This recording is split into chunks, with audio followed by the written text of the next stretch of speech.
The war in Korea was over. Captain, now Major Bennett Marco, had been reassigned to Army intelligence in Washington. It was, by and large, a pleasant assignment, except for one thing.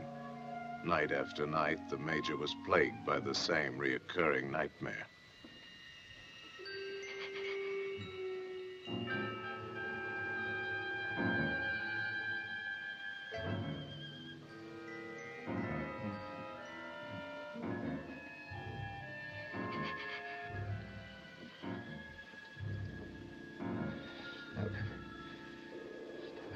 Stop.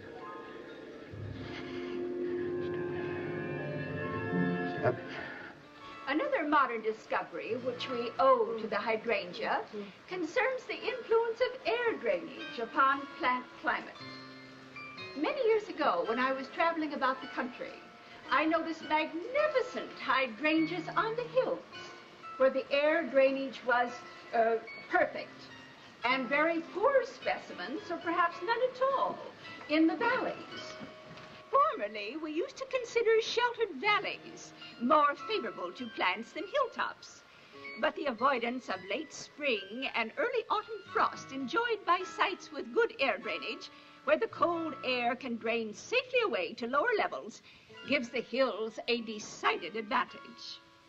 Thus, it was the hydrangeas that gave the first pointer in another modern discovery of horticultural importance.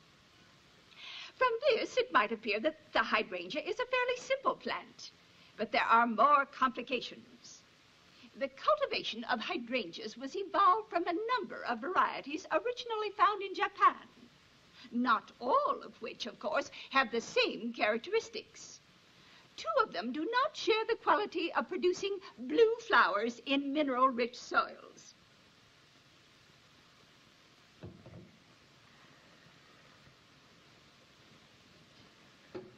Allow me to introduce our American visitors. I must ask you to forgive their somewhat lackadaisical manners, but I have conditioned them, or brainwashed them, which I understand is the new American word, to believe that they are waiting out a storm in the lobby of a small hotel in New Jersey, where a meeting of the Ladies' Garden Club is in progress. You will notice that I have told them they may smoke. I've allowed my people to have a little fun in the selection of bizarre tobacco substitutes. Are you enjoying your cigarette, Ed? Yes, ma'am. Yak dung. Oh, tastes good, like a cigarette should. Now then, comrades. May I present the famous Raymond Shaw? Young man, you've flown 8,000 miles to this dreary spot in Manchuria to see. Raymond, pull your chair over here by me, please. I am sure you've all heard the old wives' tale that no hypnotized subject may be forced to do that which is repellent to his moral nature, whatever that may be. Nonsense, of course. Oh, you note-takers might set down a reminder to consult Brenman's paper, Experiments in the Hypnotic Production of Antisocial and Self-Injurious Behavior, or Wells' 1941 paper, which was titled, I believe, Experiments in the Hypnotic Production of Crime.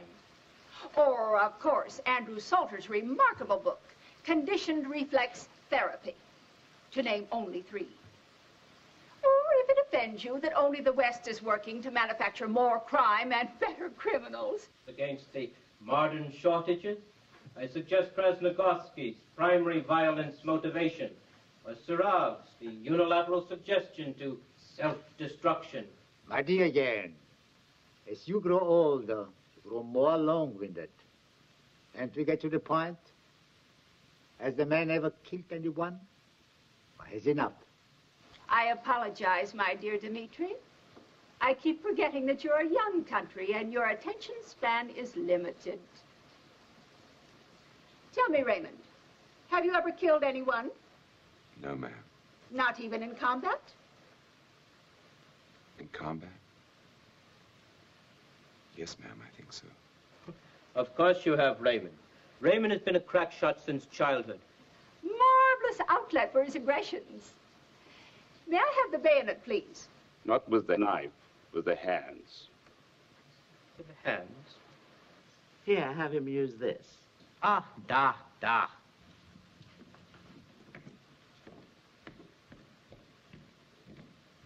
Raymond, whom do you dislike the least in your group here today? The least? That's right. Well, I guess Captain Markham, ma'am. Notice how he is always drawn to authority? That won't do, Raymond. We need the captain to get you your medal. Who else? Well, I guess Ed Mavoli, ma'am. Ah, that's better. Now then, Raymond, take this scarf and strangle Ed Mavoli to death. Yes, ma'am. Excuse me, ma'am. Mm-hmm. Pardon.